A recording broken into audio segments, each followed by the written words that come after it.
our president will start a war with Iran because he has absolutely no ability to negotiate. He's weak and he's ineffective. So the only way he figures that he's going to get reelected, and as sure as you're sitting there, is to start a war with Iran. 2011년 도널드 트럼프는 당시 대통령인 오바마가 협상 능력이 없고 무능하기 때문에 이란과의 전쟁을 할 것이고 이에 반대한다는 영상과 게시물을 자신의 트위터에 여러 번 게시했습니다. 그리고 시간이 지나서 2026년 2월 28일 A short time ago, the United States military began major combat operations in Iran. Our objective is to defend the American people by eliminating imminent threats from the Iranian regime. 개전 직후 트럼프의 성명서에서 밝힌 전쟁 명분은 임박한 위협으로부터 미국 국민들을 지키기 위해서 이란의 핵 미사일 프록시 네트워크를 무력화하고 이란 해군을 전멸시키겠다는 것이었습니다. We are going to destroy their missiles and raise their missile industry to the ground. It will be totally, again, obliterated. We're going to annihilate their navy. 지금은 미국을 이라크와 아프간 전쟁의 늪에 빠뜨린 인물로 평가받는 조지 W. 부시 대통령 재임 기간 당시 2001년에 조사된 아프가니스탄 전쟁에 대한 미국인들의 지지율은 88%였고 2003년 개전 직후 조사된 이라크 전쟁의 지지율은 72%입니다. 트럼프는 경선 과정에서 부시의 이라크 전쟁을 매우 강하게 비판했습니다. The war in Iraq, we spent $2 trillion, thousands of lives. We don't even have it. Iran is taking over Iraq with the second largest oil reserves in the world. Obviously, it was a mistake. So George Bush made a mistake. We can make mistakes, but that one was a beauty. We should have never been in Iraq. We have destabilized the Middle East. but so you still think he should be I think impeached? it's my turn, isn't You it? do whatever you want. You call it whatever you want. I want to tell you, they lied. Okay. They said there were weapons of mass destruction. There were none, and they knew there were none. 2026년 시작된 트럼프의 이란 전쟁은 조지 W. 부시가 일으킨 두 전쟁보다 인기가 없는 전쟁입니다. 26년 1월 퀴니피엑 대학 여론조사에 따르면 70%가 이란과의 전쟁에 반대했습니다. 26년 3월에 발표된 CNN SSRS 여론조사에 따르면 미국 성인 중에 이란 전쟁에 대한 지지율은 41%였습니다. 이 수치는 리비아 개입 지지율 47%보다 낮은 값으로 2차 세계대전 이래 미국에서 가장 지지율이 낮은 전쟁입니다. 미국은 대통령 재임 2년차마다 중간선거가 시행되고 그 결과가 정치적으로 큰 영향을 미칩니다. 중간선거가 26년 11월 예정임에도 불구하고 트럼프는 반대 여론이 높은 전쟁을 시작했습니다. 트럼프는 집권 기간 내내 통상적인 외교 군사 상식과 규범에 어긋난 일방적인 행동을 해왔습니다. 2020년 혁수대 사령관 솔레이마니 암살 작전에 대해서 핵개발 가속화, 보복 가능성 등의 우려로 내부적 반대가 있었지만 미국 의회 상하원 지도부에 대한 통보조차 없이 그대로 진행했습니다. 그러나 이란은 적극적인 보복에 나서지 않았고 상징적인 의미로 소규모 탄도탄 공격만 있었고 트럼프 정권에 큰 역풍은 없었습니다. 베네수엘라 마두로 체포작전 당시에도 작전 실패 가능성에 대한 우려도 있었고 국제법 위반 및 러시아 중국과의 관계 악화 우려가 있었지만 역풍은 미미했습니다. 이런 선례들이 쌓였기 때문에 트럼프는 이란 공격에 대한 전문가들의 경고를 무시했던 것으로 보입니다. 26년 3월 14일자 보도에 따르면 전쟁 개시 전 미국 합참의장 댄 케인 대장은 트럼프에게 이란이 호르무즈 해협을 보복으로 봉쇄할 수 있다고 보고했습니다. 보고를 들은 트럼프는 위험을 인지했음에도 군사작전을 강행하기로 결정하면서 참모들에게 테헤란이 그런 조치를 취하기 전에 항복할 것이고 만약 필요한 경우 미군이 호르무즈 해협을 재개방할 능력이 있다고 말했다고 합니다. 15일자 뉴욕타임즈의 보도에 따르면 전쟁 개시 전 트럼프는 거의 매일같이 이스라엘 총리 네타냐후와 연락했고 사우디 왕세자 빈 살만과도 자주 통화했다고 합니다. 빈 살만은 이란을 계속 강하게 공격하라고 조언했다고 합니다. 개전 초 미국과 이스라엘의 공습은 매우 효과적이었습니다. 이란 최고 지도자 하메네이와 고위층 상당수가 전사했고 이란 방공망은 대부분 무력화되어 스텔스 기능이 없는 폭격기가 자유롭게 드나들 수 있게 되었습니다. 이란 군 기지도 대부분 완전히 파괴되거나 심각하게 손상되었습니다. 이란의 드론과 미사일 공격 능력을 저하시키기 위한 미국과 이스라엘의 공습은 어느 정도 효과를 보였습니다. 미국 전쟁연구소가 사우디 바레인 아랍에미리트 국방부 발표를 기준으로 집계한 이란의 미사일 및 드론 발사량 그래프를 보면 점진적으로 계단식으로 하락하고 있습니다. 하지만 이란 정권이 빠르게 붕괴될 것을 기대한 트럼프의 예상은 빗나갔습니다. 최고 지도자 알리 하메네이가 사망했지만 영도자 한 사람에게 권력이 집중된 구조가 아니고 성직자들의 집단 지도 체제인 이란 정치의 특성상 최고 지도자는 새로 뽑으면 되는 것이고 강경파인 혁명 수비대의 지지를 받는 모즈타바 하메네이가 새로운 최고 지도자가 되고 전쟁은 3주차에 들어갔습니다. 모즈타바도 폭격으로 인해 사망설, 부상설, 모스크바 입원설 등의 이야기가 나오고 있지만 계속해서 국영 매체를 통해서 메시지를 내고 있는 상태입니다.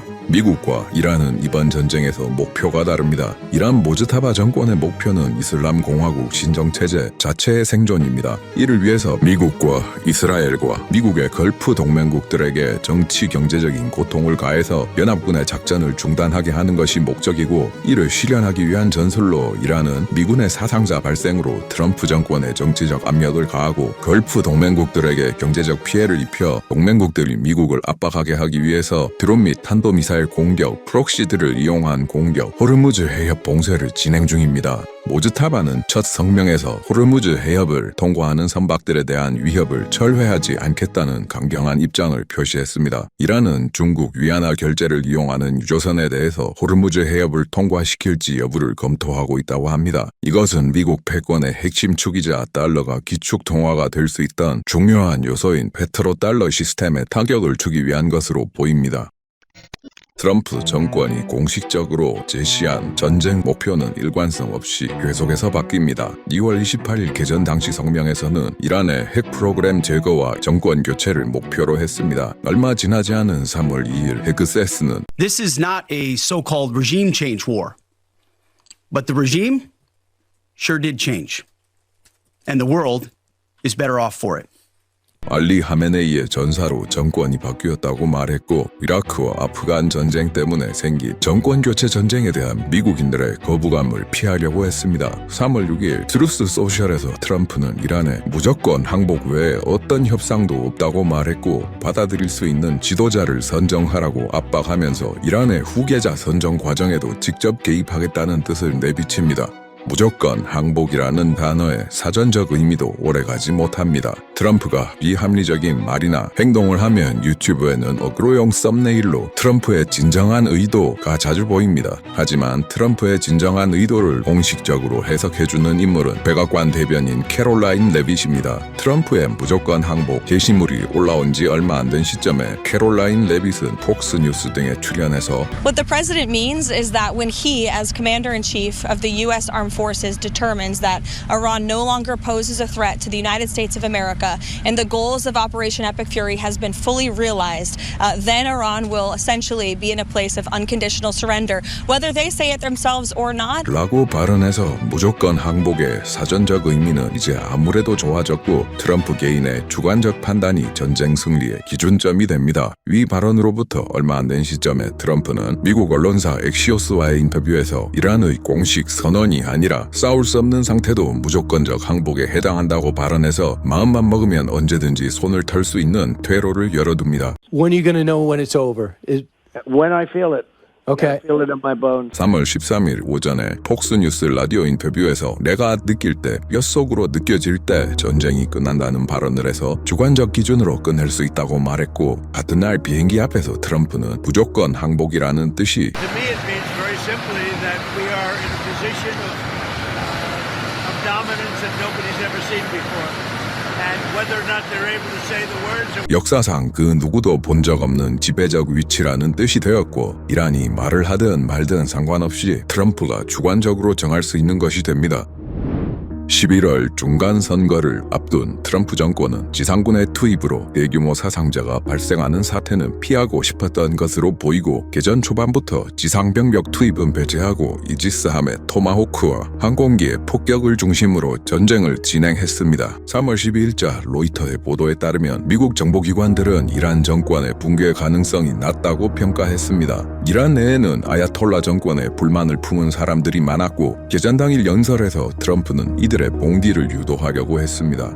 When we are finished, take over your government. It will be yours to take. This will be probably your only chance for generations. For many years, you have asked for America's help, but you never got it. No president was willing to do what I am willing to do tonight. Now you have a president who is giving you what you want. So let's see how you respond.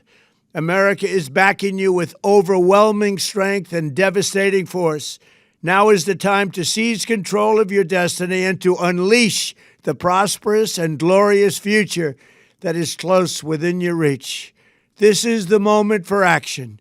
Do not let it pass. 그러나 문제는 전쟁이 시작되기 전에 이란 정권의 잔혹한 탄압으로 반정부 시위가 이미 진압된 상태였고 개전과 동시에 이란 내 인터넷을 차단하여 반정부 세력이 조직화할 수 없어졌고 정권을 수호하는 군, 혁수대, 바시즈 내부에 유의미한 타령이나 이탈은 없었습니다. 개전 초기에 트럼프가 기대했던 이란 내부의 민중 봉기는 일어나지 않았습니다. 3월 4일자 CNN에서 CIA가 쿠르드 무장단체들을 지원해서 봉기를 유도하고 있다고 보도했습니다. 며칠 뒤에 트럼프는 쿠르드가 이란 정권과 싸우길 원한다면 원더풀할 것이다 라고 발언했습니다. 그러나 쿠르드는 트럼프의 의도대로 움직이지 않았습니다. 트럼프는 두 번에 걸쳐서 시리아 쿠르드를 버린 역사가 있습니다. 2019년에 트럼프는 에르도안과 통화한 뒤에 몇 시간 만에 시리아 북부에서 미군이 철수한다고 발표했고 쿠르드 지도부는 이 결정을 트럼프의 트위터로 처음 알았으며 사전에 어떠한 협의도 없었습니다. 이 배신에 대해서 현재 미군 장교들과 미국 공화당 정치인들도 강력하게 반발했고 CFR은 동맹의 신뢰를 무너뜨린 값비싼 배신이라고 평가했습니다.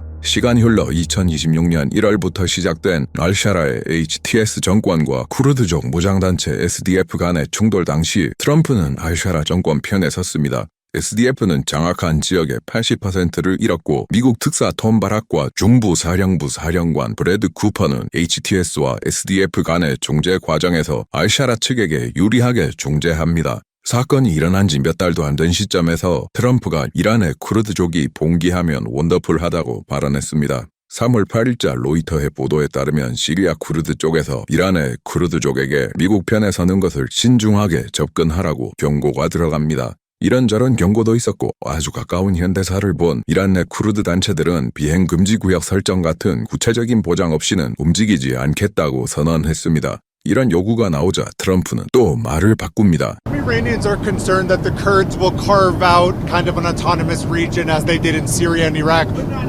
We're not looking to the Kurds going in.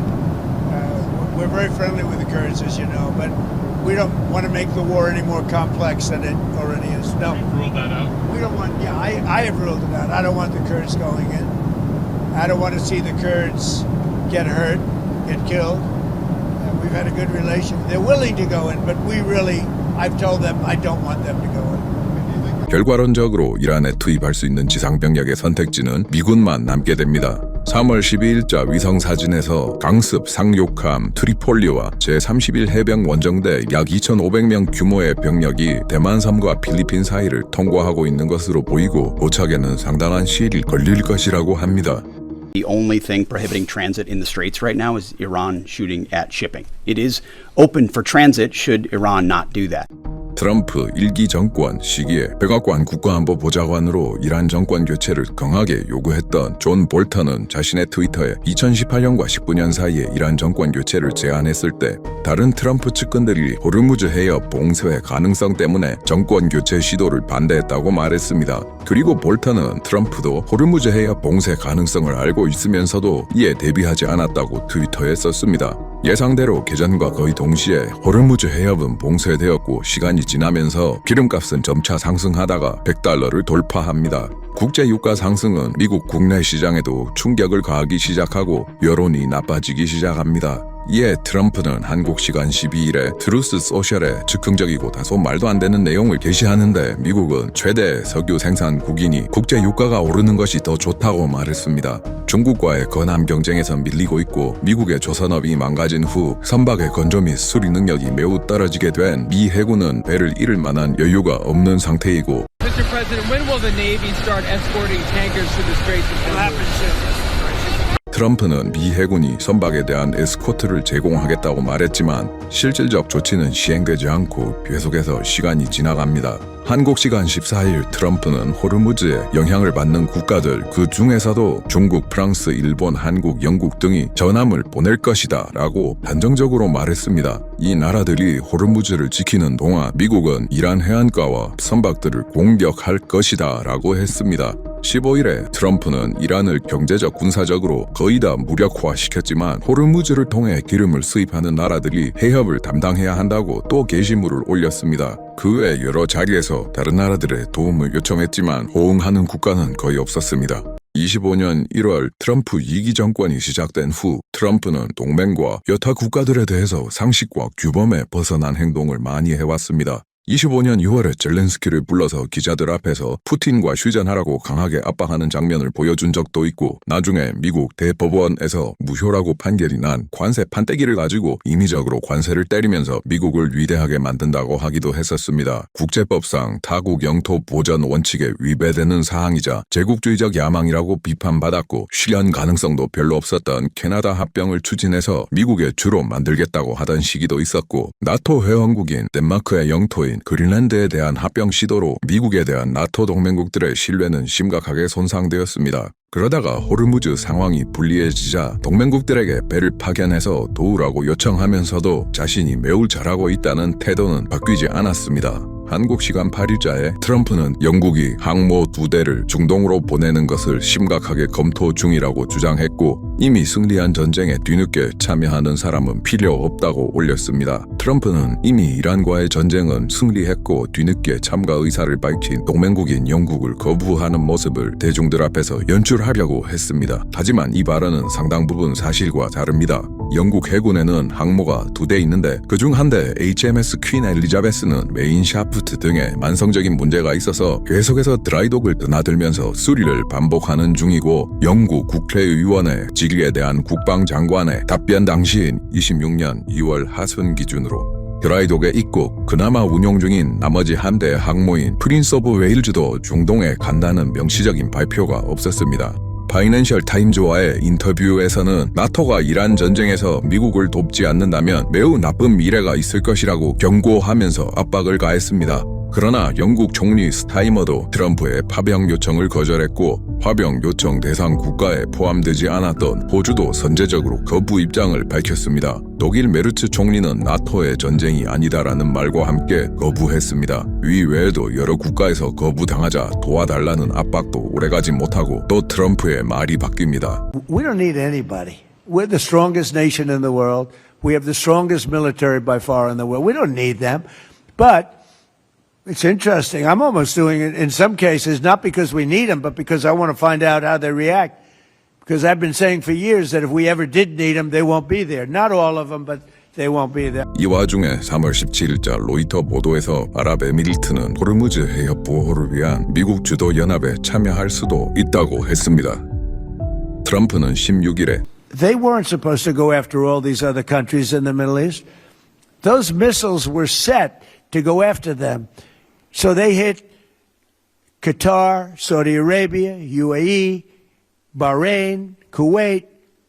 Nobody expected that. We were shocked. 라고 이란의 반격을 예상하지 못했다고 말했습니다. This is an excursion, a little excursion. And I 호르무즈 상황이 악화되자 전쟁이 아니라 소풍, 산책 또는 소규모 군사 행동을 뜻하는 익스커전으로 낮춰 부르면서 전쟁의 중요성을 축소시키려고 시도했습니다. 이란은 유조선에 대한 공격을 계속했고 3월 16일 오후 11시에도 아랍에미리트의 후자이라 항구 근처에서 유조선을 공격하는 등 호르무즈 위기는 계속됩니다. 아랍에미리트, 사우디 등의 걸프 국가들이 공격받고 기름 서출길도 막히자 걸프 국가들도 미국의 이란을 무력화시키라고 압박을 가하고 있습니다. 이란 혁명수비대 산하의 언론인 타스님 뉴스 에이전시는 호르무즈 봉쇄 해제 조건으로 제재 해제, 미군 기지 철수, 자산 봉결 해제, 달러 이외 통화에 기반한 거래라고 밝혔고, 이는 중동에서 미국의 영향력을 배제할 큰 그림을 그리고 있는 것으로 보이지만 실현될 가능성은 현재 단계에서는 낮아 보입니다. 다른 한편으로 3월 17일 IDF는 바시즈 민병대 사령관이 폭격으로 사망했다고 발표했습니다. 이란의 안보수장 라리자니도 사망했습니다. 이 와중에 이스라엘은 레바논 남부에 대한 제한적 군사작전을 실시하는 중이고 중동의 혼란은 계속되고 있습니다. 중간선거를 앞둔 트럼프가 선거에 끼칠 부정적 영향을 감수하고 당초에 설정한 전쟁 목표 달성을 위해 지상군을 파병할지 기존대로 폭격을 하되 걸프 국가들이 참여할지 트럼프가 임의적으로 정한 승리 기준선을 달성했다고 치고 승리를 선언하고 손을 털지는 상식선에서 예상하기는 어렵고 시간이 지나봐야 알 수 있을 것 같습니다. 뒷이야기 들어주셔서 감사합니다. 구독과 좋아요 부탁드립니다.